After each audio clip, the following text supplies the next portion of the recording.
വളർന്നു വരുന്ന ഈ ജനറേഷൻ ഉണ്ടല്ലോ, ഈ ജനറേഷന്റെ ഗ്രോത്തും അവരുടെ ഡെവലപ്മെന്റിന് വേണ്ടിയിട്ട് പാരന്റിങ് നന്നാക്കേണ്ടി വരും. അല്ലെങ്കിൽ കുട്ടികളെ ഫുൾ ശ്രദ്ധ വേണമെന്നാണ്. കുട്ടികൾ അവിടെ പോകുന്നു, കുട്ടികളെ എന്നുവെച്ചാൽ അവരെ കൺട്രോൾ ചെയ്യാന്നല്ല പറയുന്നത്. അവർക്ക് ഫ്രീഡം കൊടുക്കുക, എല്ലാം പറയാൻ. ഞാൻ പിന്നെ ഫ്രണ്ടിന്റെ ഒപ്പം ഉള്ളത്, അല്ലെങ്കിൽ ഞാൻ ഇപ്പൊ ഇവിടെ ഉള്ളത്, ഞാൻ അങ്ങനെ ചായ കുടിക്കുകയാണ്, അല്ലെങ്കിൽ ഞാൻ ഇപ്പൊ ഫുഡ് കഴിക്കുകയാണ്, ഇതൊക്കെ പാരന്റ്സോട് ഷെയർ ചെയ്യുന്ന ഇഷ്ടംപോലെ കുട്ടികളെ എനിക്കറിയാം. അപ്പൊ അങ്ങനത്തെ ഒരു ഫ്രീഡം മെയിൻ ഈ കുട്ടികളെ ശ്രദ്ധിച്ചു കഴിഞ്ഞാൽ ഒരു ഏജ് പറയുമ്പോൾ അറൌണ്ട് ഒരു 15 to അല്ലെങ്കിൽ ഒരു 20 ആ ഒരു ഏജ് ആകുമ്പോൾ 22 ആ ഒരു ഏജ് വരുമ്പോഴാണ് ആൾക്കാർ കൂടുതൽ അഡിക്റ്റഡ് ആവുന്നത്. കാരണം വെച്ചാൽ പാരന്റ്സിനോട് ആ ഒരു ഡിസ്റ്റൻഡ് ആവുകയാണ് അവര്. ആ ഒരു ഏജ് ആകുമ്പോൾ ആൺകുട്ടികളെ പ്രത്യേകിച്ച്, പെൺകുട്ടികളുണ്ട് കേട്ടോ ഇഷ്ടം പോലെ ആൾക്കാർ. ഡ്രഗ് അഡിക്ഷൻ ഭയങ്കര നല്ല കൂടിയ പെൺകുട്ടികൾ. ഇപ്പൊ നമ്മളിങ്ങനെ ഈ ഓരോ ഏരിയസിലൊക്കെ പോയി നോക്കുമ്പോ നമുക്ക് കാണും ഗേൾസ് ആണ് കൂടുതൽ.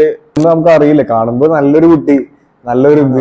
ഇപ്പൊ കല്യാണം കഴിച്ചു കഴിഞ്ഞാൽ ഇപ്പൊ നല്ല ആളെ കിട്ടുന്ന ഒരു ഉറപ്പില്ല. ഇപ്പൊ അത് ഇന്നത്തെ കാലത്ത് ഭയങ്കര ഒരു ബുദ്ധിമുട്ടാണ്. പിന്നെ അവരൊരു മെയിൻ ആയിട്ട് ഒരു വിചാരം തന്നെയാണ് ഈ വലിക്കുന്നതും കുടിക്കുന്നതും വലിയ എന്തോ സംഭവമാണ് വിചാരം. കുറെ വലിച്ചു നടക്കുക, സിഗാർ വലിച്ചു നടക്കുക, അത് കാണുമ്പോൾ ഭയങ്കര സ്റ്റൈലാണ്, ഭയങ്കര സംഭവമാണെന്ന് സത്യം പറഞ്ഞാൽ കൾട്ടിവേറ്റ് പുച്ഛാറോട്. കാരണം സ്വന്തം അവരെ ഒരു എന്താ പറയാ ഹെൽത്ത് അവർക്ക് മെയിൻറ്റെയിൻ ചെയ്യാൻ പറ്റുന്നില്ല. പിന്നെ എന്തിനാ അവര് കുറെ ഷോ കാണിച്ച് നടന്നിട്ട് എന്താ